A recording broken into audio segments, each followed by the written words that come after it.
Welcome to the big bench daily. Fadnavis को नहीं है महाराष्ट्र पुलिस पर भरोसा। अब आप सोच रहे होंगे कि मैं ऐसा क्यों बोल रही हूं, तो चलिए आपको बता देती हूँ। आप जब अपने बच्चों को स्कूल भेजते हो तो आप इसी भरोसे के साथ भेजते हो ना कि वो एक अच्छे स्कूल में पढ़ाई करने जा रहा है और उसको जो पढ़ा रहे हैं, जो टीचर्स हैं, वो भी उसको एक अच्छा एजुकेशन दे रहे हैं, है ना। आप ये सब क्यों करते हो? इसलिए करते हो ना क्योंकि आप चाहते हो कि आपके बच्चे को अच्छी एजुकेशन मिले, उसका भविष्य सुनहरा हो, ब्राइट हो एकदम। लेकिन ज़रा सोचिए, अगर आपको ये पता चल जाए कि आपके बच्चे को जो टीचर्स पढ़ा रहे हैं स्कूल में, वो टीचर्स हैं ही नहीं, उनके पास टीचर होने का कोई एजुकेशनल क्वालिफिकेशन ही नहीं है, बल्कि वो तो बोगस टीचर्स हैं, तो आप शौक में आओगे कि नहीं? बताओ। महाराष्ट्र के नासिक में 4 साल पहले यही शौक कई पेरेंट्स को लगा। वो शौक क्या था?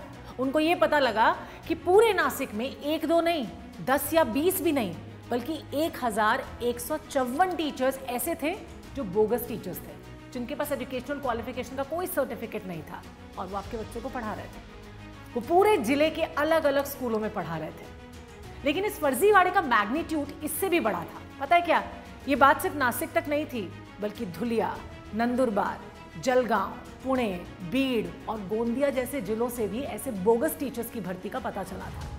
ऐसा लगा जैसे पूरे महाराष्ट्र के शिक्षा विभाग में कोई बहुत बड़ा रैकेट एक्टिव है, जो इस तरह के बिना परीक्षाओं को पास कराए फर्जी टीचर्स की भर्ती करवा रहा है। इस मामले की जांच पुणे पुलिस कर रही थी। 15 लोगों को अब तक इसमें गिरफ्तार भी किया जा चुका है, और पुलिस ने उनके खिलाफ अदालत में करीब 4000 पन्नों की चार्जशीट भी दायर की है। Can you imagine? आपको पता है, जिन 15 लोगों को इसमें गिरफ्तार किया गया था, उसमें से 3 आरोपियों के जब लैपटॉप्स को खंगाला गया तो उसमें से 1270 एस्पिरेंट्स की लिस्ट मिली थी, और पुलिस ने इनके पास से 4 करोड़ 68 लाख रुपए जब्त किए थे। Can you imagine? जो पुलिस को लगता है कि उन्होंने रिश्वत के तौर पे एस्पिरेंट से लिए थे। खैर, ये तो बात हुई उस घोटाले की जिसके सामने आने के बाद ऐसा लगा जैसे पूरे महाराष्ट्र का एजुकेशन डिपार्टमेंट एक बहुत बड़े करप्शन की भेंट चढ़ गया। सीरियसली। लेकिन अब इसी करप्शन को लेकर अपने राज्य के deputy CM Devendra Fadnavis active हो गए हैं। उनके हाथ में होम मिनिस्ट्री भी है, तो उन्होंने ऐलान किया है कि नासिक ही नहीं बल्कि पूरे राज्य में जहां जहां से शिक्षा विभाग में भ्रष्टाचार के मामले सामने आए हैं, उसकी जांच ईडी करेगी, यानी एनफोर्समेंट डायरेक्टोरेट, राइट। फडणवीस ने यह भी कहा कि जो ऑफिसर्स इस मामले में इन्वॉल्व पाए जाएंगे, उनकी प्रॉपर्टीज को भी सील कर दिया जाएगा। तो अब करप्शन के खिलाफ कोई भी सरकार अगर कड़े कदम उठाती है तो definitely that's a welcome move, है ना।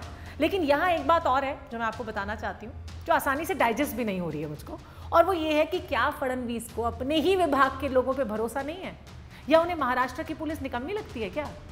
इस मामले की जांच एक बड़े लेवल पे महाराष्ट्र पुलिस कर ही चुकी है। महाराष्ट्र पुलिस में ऐसे दूसरे भी विभाग हैं जहां एक्सपर्ट ऑफिसर्स होते हैं, जिनके पास केसेस को इन्वेस्टिगेट करके उन्हें डिटेक्ट करने की एक्सपर्टीज होती है। ठीक है, ऐसे में एजुकेशन डिपार्टमेंट में सामने आए इस भ्रष्टाचार के मामले की जांच को ईडी को देने का क्या मतलब है? या फिर फडणवीस साहब उस डर को भुनाना चाहते हैं जो ईडी के नाम से आजकल के करप्ट पॉलिटिशियंस और ऑफिसर्स के अंदर बैठ गया है? आपको इस पे क्या लगता है?